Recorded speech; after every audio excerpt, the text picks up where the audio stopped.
Flucht. Vor dem Hintergrund dieser Konflikte und der zunehmenden Migration aus Angst vor Hunger und Tod ist es zynisch, dass die EU durch ihre Politik dazu beiträgt, den Staaten Afrikas Handlungsmöglichkeiten für eine eigene Entwicklung zu entziehen. 2008 hat in ein riesiges Flüchtlingsstrom von über 50.000 Menschen versucht, über den Golfe von L'association que je représente devant vous, qui est le collectif citoyen pour la restitution et le développement intégré du rail malien, COSIDIRAI, est partie intégrante de l'ensemble de ces dynamiques. Participe à toutes les actions de lutte contre le démantèlement des services publics et contre la privatisation. Disons, qu'est-ce que c'est que COSIDIRAI? COSIDIRAI est une organisation de citoyens maliens, mais aussi de citoyens étrangers, je veux dire d'autres nationalités, qui, à travers des organisations ou individuellement, ont décidé de défendre une cause commune. 2003 à Bamako, et s'est donné pour objectif de défendre le service public ferroviaire et de développer sur la base de cet outil de développement les communautés qui sont le long du chemin de fer et partant contribuer au développement du pays. Et moins de 3 mois après sa création, la ligne de chemin de fer qui passe au Mali a été privatisée, précisément le 1er octobre 2003. Ceci a amené une situation difficile pour les populations qui vivent le long du chemin de fer par la fermeture des gares.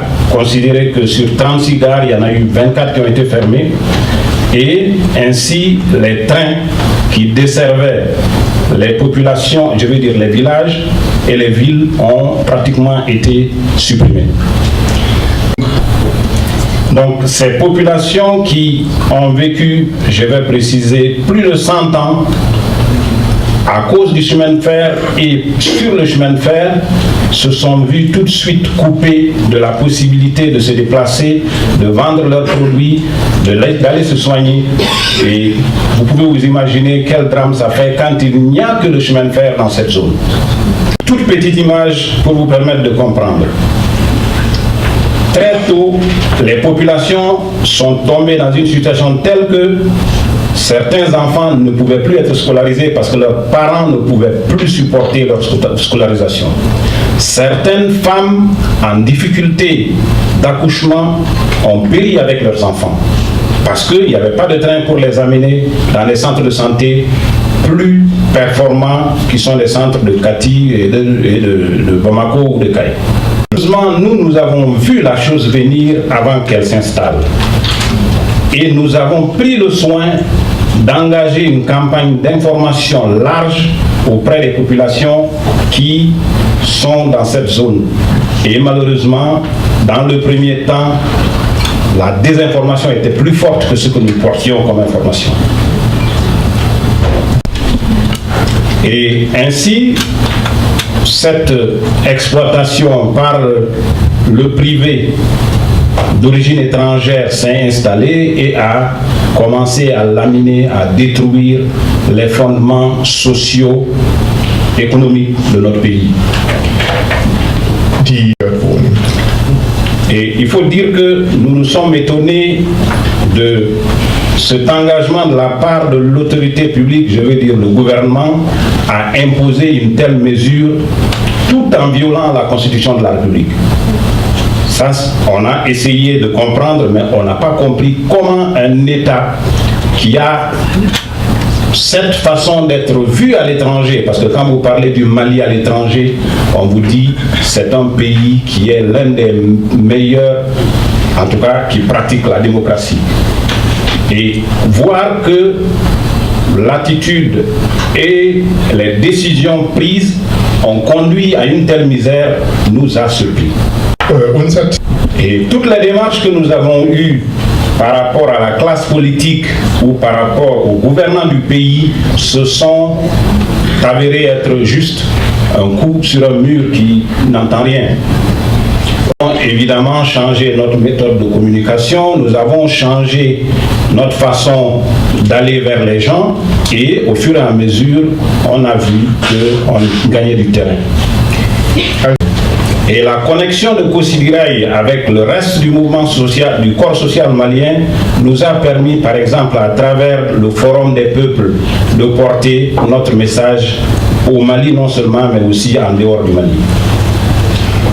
Et ceci a fait que, aujourd'hui, par exemple, nous sommes là parce que nous avons eu une connexion avec des syndicats et des associations étrangères qui ont fait que nous avons rencontré quelqu'un qui nous a mis en relation avec un autre, un troisième. C'est juste pour vous dire qu'un réseau s'est mis en place qui fait qu'aujourd'hui, on est obligé de compter avec Kossi-Birai et la dynamique qu'il développe. Mais nous ne sommes pas dupes, nous sommes convaincus que la réalité de cette bataille se fait au Mali, sur le terrain, au quotidien, avec les populations en place, à la base.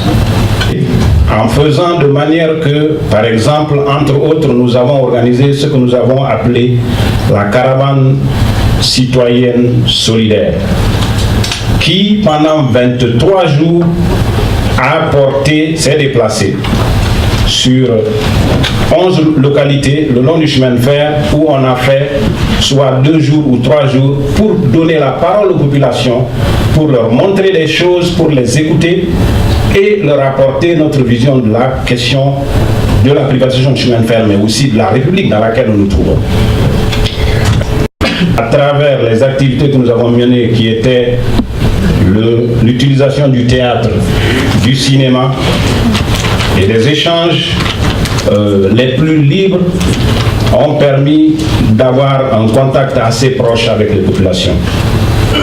Cela nous a permis par la suite, et c'est l'étape où nous en sommes en ce moment, de faire de manière que chacune de ces communautés s'est engagée et envoie toujours ses représentants pour qu'on se parle et décide de ce qu'il faut faire. Quand nous discutons, va du chemin de fer à la vie politique, à travers les activités agricoles, d'élevage, à travers l'assainissement, l'eau, l'environnement et toutes les questions qui peuvent concerner notre pays